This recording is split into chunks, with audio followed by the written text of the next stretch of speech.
নমস্কাৰ। মই আবৃত্তি কৰিবলৈ লোৱা কবিতাৰ শিৰোনামা আই ঘৰলৈ আঠমঙলা খাবলৈ গৈছিলোঁ। কবি শ্ৰদ্ধাৰ শ্ৰীমন্তদেৱ। আই ঘৰলৈ আঠমঙলা খাবলৈ গৈছিলোঁ। মাত্ৰ 8 দিন। সেই 8 দিনেই যেন 8 যুগ। বহু যেন সলনি হৈ গ'ল।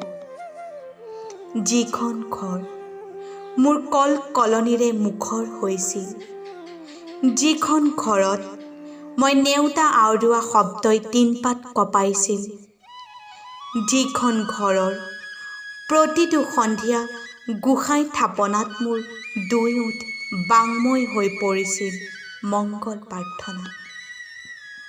আজি দেখোন সেইখন ঘৰতে মোক নিজকে নিজৰে আলহী যেন লগা হ'ল। ভাইটিটোও যেন এই 8 দিনতে বহুত ডাঙৰ হ'ল।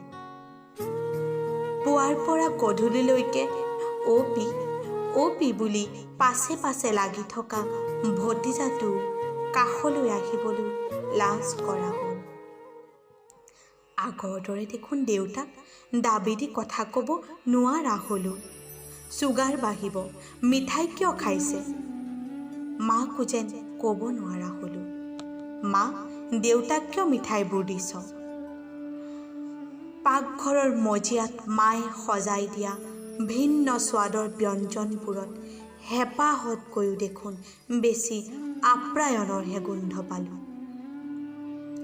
বিদায়ৰ পৰত দেউতাৰ চৰণ স্পৰ্শ কৰোঁতে ডিঙিলৈকে উজাই আহিল এক অনামী সুখ। দেউতাই দুপৰীয়া বিচনাত বাগৰ দিওঁতে কিয় এবাৰো বুকুত মুখ গুজি মই শুবগৈ নোৱাৰিলোঁ?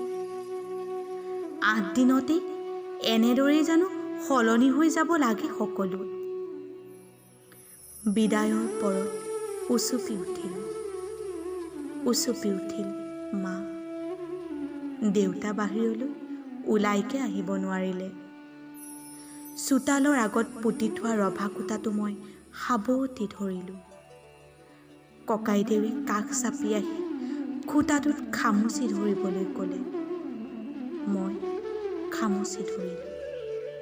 সি হাতেৰে কচালি এহাতলৈ পুতি থোৱা খুটাটো উঘালি পেলালে। আৰু যেন এনেদৰেই উঘালি পৰিল মোৰ আই ঘৰত সংপৃক্ত হৈ থকা মোৰ আজন্ম শিপা। মাও, গাভৰু জীৱন বেৰৰ মাটি বুলি কোনোবাই কেতিয়াবা কোৱা মনত পৰে।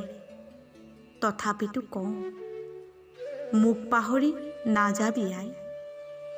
দিঠকত আহিব নোৱাৰিলেও সপোনত হ'লেও আহিম তহঁতৰ কাষলৈ প্ৰতি নিশা। ধন্যবাদ।